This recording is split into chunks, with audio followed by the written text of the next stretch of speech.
I'll tell you the biggest con you're going to have. It's not every owner wants to sell to every buyer.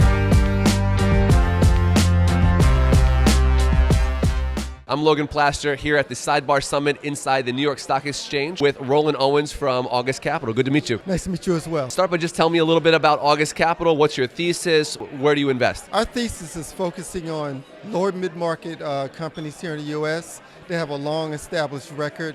We look for owners that are trying to sell right now, really trying to sell into retirement. That seems like a huge field right now. I'm always hearing about baby boomers selling their businesses. Can you put a little bit of some data on that trend? This is what I can tell you. The companies that we focus on are under 50 million in enterprise value. And what's unique about that is that they're in a market where they're not necessarily prepped for a private equity acquisition. So they haven't necessarily gone through like a true financial audit. These guys have made a lot of money personally for a long time. What kind of businesses are we talking about? Oh, we're talking about, I have an oil field services company that I'm working with. We have an HVAC company, fairly large HVAC company in Silicon Valley, a couple of aircraft repair and supply companies. So these are like old established companies. Defense is also a good field, and we can kind of get into that. But the point is, the owners are almost too small in a way for some private equity. So talk to me about, let's say, so I'm in my 40s. If you're someone in your 40s or 30s, you want to get into business and you've heard from the internet that, you know what you should do, don't start a business, buy a business from someone who's retiring. Talk to me about kind of the pros and cons of that process, what that might look like. I'll tell you the biggest con you're going to have.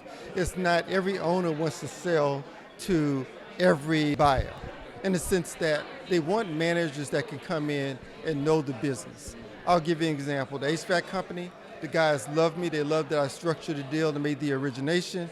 They said, but Roland, you're not the guy to come in and run a $50 million HVAC company.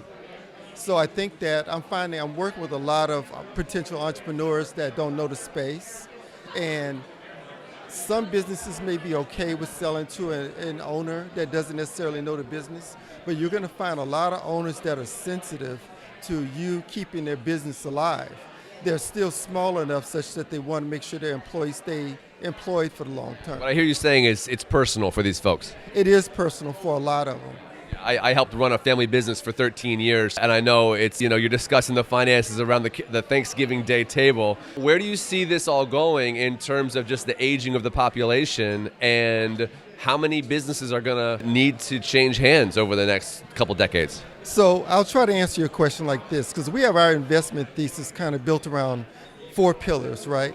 So pillar number 1 is going to be the sellers. These sellers, like you said, these families want to make sure that these companies live beyond them, so they're sensitive to who buys the companies, right? We're also thinking about where the capital comes from.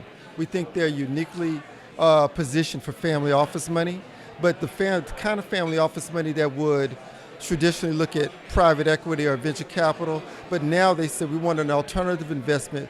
We want to own more of the business directly. So we think that's a big piece of it. We feel like there's a big excess of managers that are coming out of corporate now that do have the experience in these various industries that you can tap into and bring them into the fold. And finally, we think there's the employee base where you finally give them an opportunity to have some equity into the new entity. I think it's very smart, very cool. Last question, what's been your experience at the Sidebar Summit? Love it. I've been to several of them. This particular summit, the focus on crypto, was extraordinarily informative. Good to meet you.